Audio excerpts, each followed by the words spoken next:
What liu TikTok ăn meal no good, no go be cay good.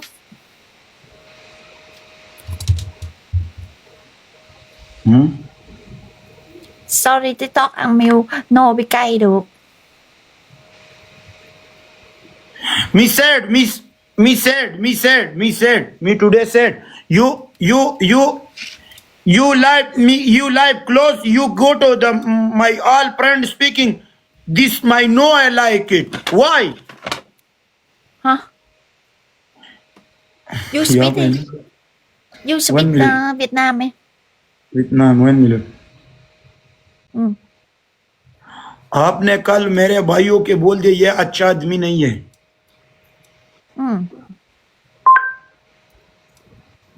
Hôm qua anh đã nói với anh em tôi rằng anh ta không phải là người tốt.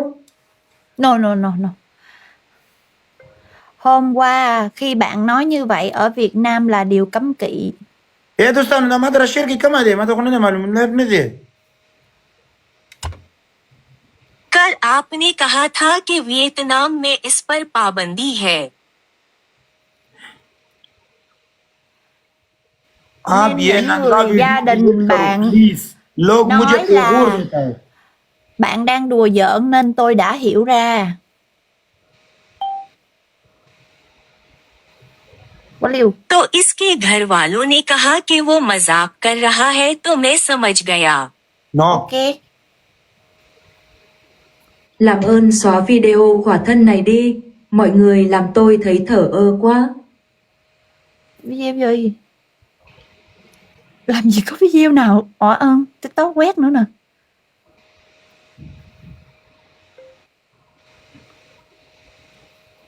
Yes.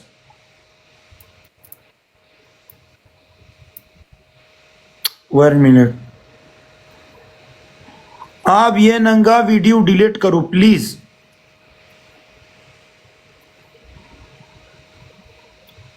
Video khỏa thân này. Vui lòng xóa video khỏa thân này. Tôi đã nói hình ảnh đi biển mặc bikini ở Việt Nam rất bình thường. मैंने कहा कि बकनी में साहिल समंदर पर जाने की तस्वीर वियतनाम में बहुत मशहूर है. Yes. लेकिन तुम्हारा सारा बदन देखता है वो लोग इधर मुझे पेगूर देता है.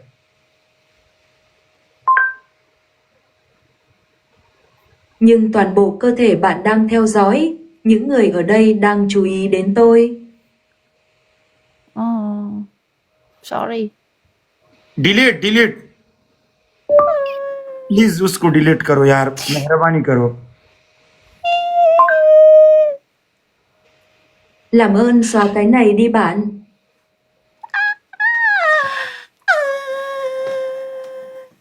Beautiful mom. ए द पस्कल लुरे 1 minute.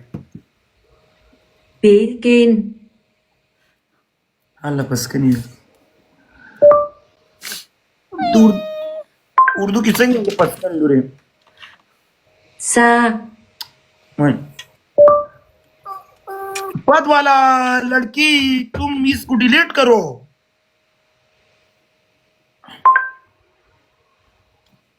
Cô gái hư, xóa cái này đi.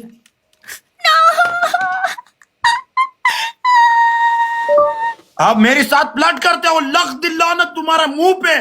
इसको डिलीट करो. प्यार करते हो मुझसे करो. लोगों की बदन क्यों देखते हो? ये अजीबा है. Earpointing. Anh đang âm mưu với tôi. Chết tiệt, xóa cái này đi. Anh yêu tôi. Tại sao anh lại nhìn vào cơ thể người khác? Là cái gì nữa?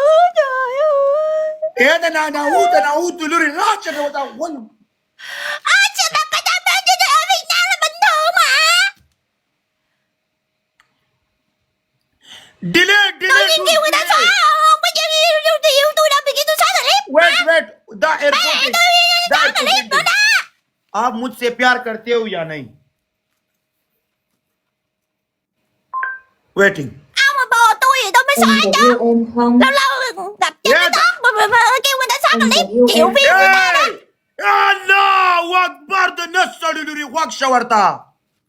Anh có yêu em không? you delete clip. तरजुम Việt Nam good mà. आपके बदन बहुत प्यारा है लेकिन उस कपड़े में बहुत अच्छा लगता है लेकिन प्लीज आपके बदन बहुत cơ thể của bạn rất dễ thương nhưng bạn trông thật tuyệt trong chiếc váy đó nhưng làm ơn. Please Why?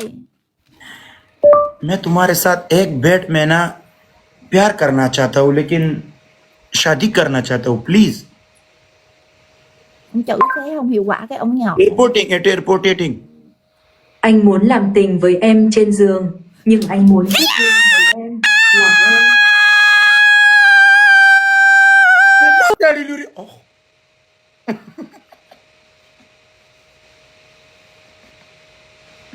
या भाई दे कट न चंगा इरेगी ये दो बकल कट के नहीं समझती के लिए उसे हाँ तासो है माँ नावाली वो तख्ती दा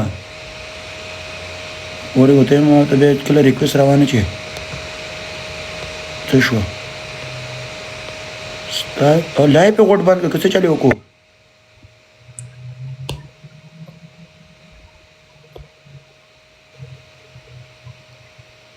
ए लाइव पे बांशु दोस्तानो ये जे ब्लैक में ब्लैक कड़े नहीं माँ ये जे ब्लैक कड़ो माँ यहाँ भाई ये कट की शेर की मान दा खलक मंडे हुए हाँ ब्लैक एकलम ورينا تيزماز رشتك نشتا شادي مور ولي بلخت هو من السري لولاس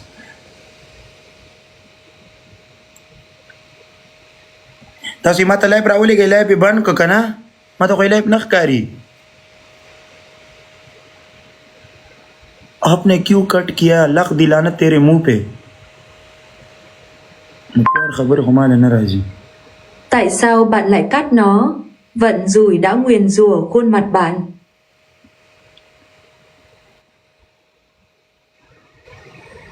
Dişin bak garajına koramıyor gibi şey. दलते आईडी रावले गई कसम पे खुदा वादरे दी जीप लाकड़मा